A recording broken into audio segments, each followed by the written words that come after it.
it's approaching the supreme moment. Reality striking closer than it seems, don't it? Go ahead, it's for the taking if you want it. If not, the dream dies and you'll be forever haunted. Then confront it.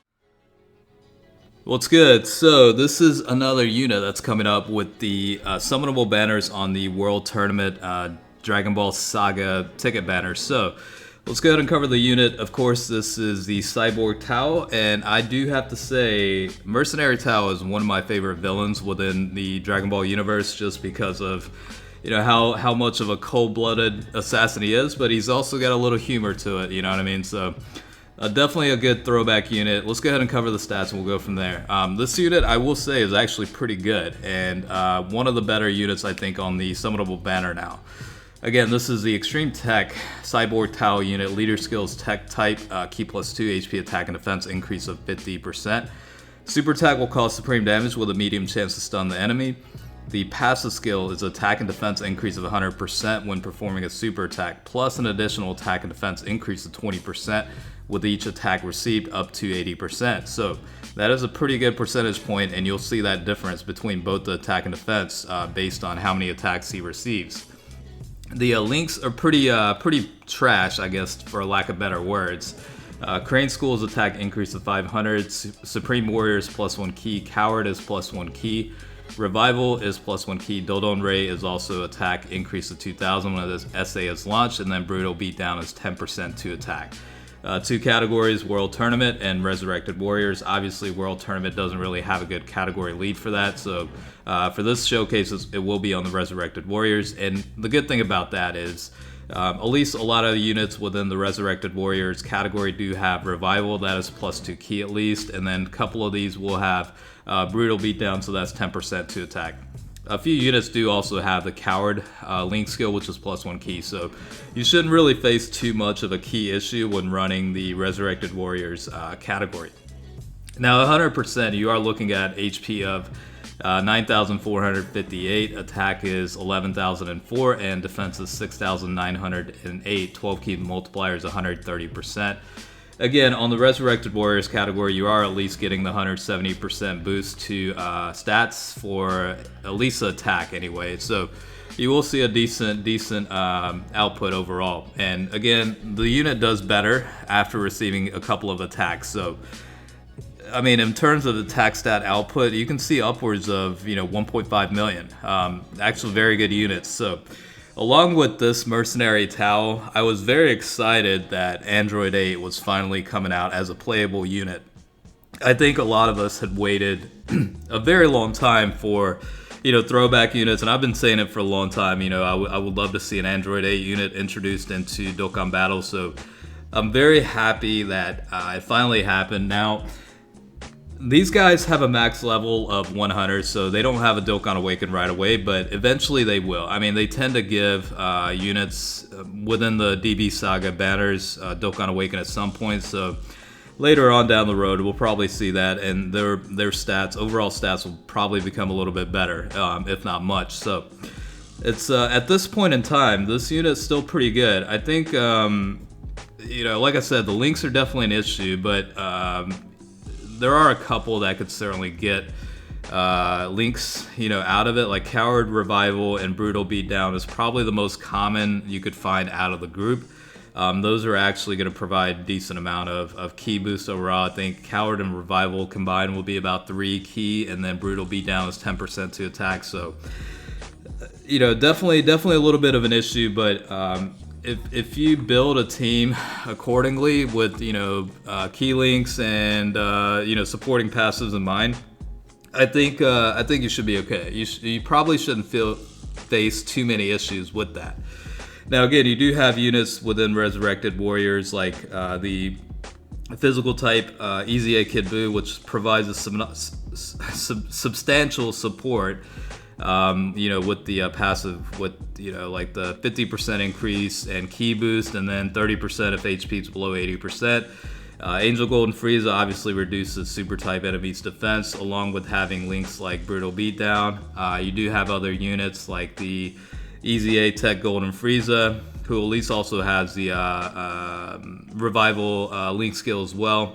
you've got other units like the Intelligence Metacooler. Now, that unit is pretty much obsolete ever since the Agility counterpart came out, but the Intelligence Metacooler does provide a pretty decent boost, like 30% to attack, as well as a key boost for extreme types. So definitely pretty solid link setup with not link setup, but passive support. The link setup with Mercenary Tao or Cyborg Tao is actually non-existent, so you can't necessarily pair up the Metacooler with the Cyborg Tower unit, unfortunately. So that's pretty much the setup for this particular team, and there are other units like the Agility Bojack unit as well.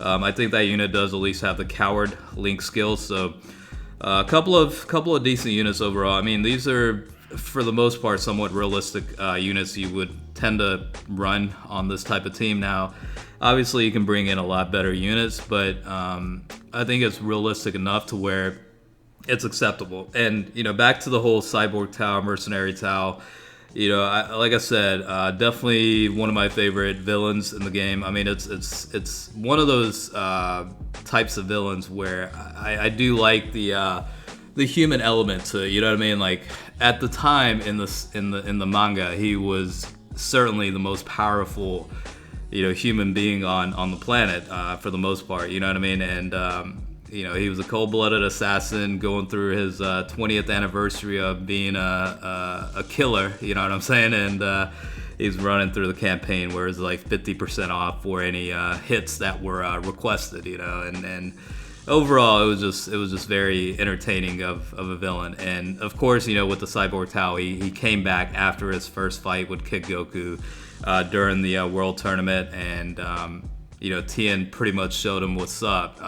Time pretty much had passed way beyond what Tao was expecting. He was nowhere near as strong as some of the other characters were at the time. So he was easily surpassed, even within a short amount of time, so it's kind of, a funny way of reintroducing a character, I guess, so to speak, and I quite enjoyed this character a lot. Of course, it's very, a lot of it's nostalgia and memorable, and that's pretty much what that is. I think Android 8 was essentially the same thing. It was just such a nostalgic character that I think every fan of Dragon Ball wanted to see some sort of unit introduced as a playable, character in Dokkan Battle. So I'm finally glad they did that. The only thing is, the Ox King, I really wish they didn't make him an SR character. It would have been nice if, he was at least able to get to a UR state. But again, like, there's been a couple of units that were introduced as SR units, like a couple of them, like, there were a couple of Goku, Krillin, Yamcha cards that were pretty much SRs, and that was pretty much the limitation with that. If I'm looking at the Ox King's stats overall, I'm seeing. Let's see if he has anything decent. Like, I mean, he does have a defense increase of 150% as part of the passive, and then for Childhood Saga category allies +2 key and attack and defense increase of 30%. That's actually a pretty solid passive skill. It's just very unfortunate that he is, essentially an SR character that could Dokkan Awaken to an SSR.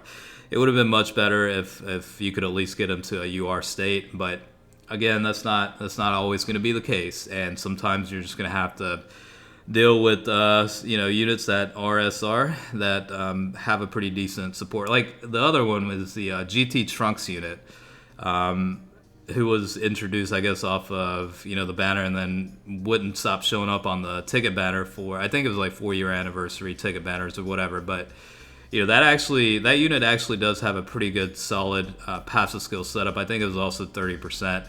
But again, it's an SR unit. Even if you have it Dokkan Awakened to SSR, you can't do anything with the potential levels and stuff like that. So it definitely provides a limitation in terms of how often you could actually run him on a team, because let's face it, you're better off running other units that are much better versus essentially an SR unit, you know what I mean? So that's pretty much a limitation with that. But at least for the Cyborg Tao unit, they did make it a UR unit, and potentially Dokkan Awaken into a TUR state. So that's actually very good, and they actually gave him pretty good stats overall. I mean, you know, the flat stats of HP, attack, and defense might not be as high, but again, it's a max level 100 unit. It really does make up with the passive skill. You know, attack and defense increase of 100% when performing an SA, and then additional attack and defense increase of 20% with every attack received up to 80%. So you do get his attack stats up there. I think the base is roughly on this category about 600,000, and you can get it over double the amount, you know, up to about 1.5 million depending on the setup of rotation. So I think, in my opinion, a very solid unit. I'm glad they're giving these throwback Dragon Ball Saga units some love, because that's really, you know, a good time, you know, nostalgia and a lot of good memories with that. So again, this is the 100% potential for the Extreme TEQ Cyborg Tao unit on the Resurrected Warriors category. So hopefully you guys enjoyed the video. As always, thanks for watching, and stay tuned for the next one. All right, peace out.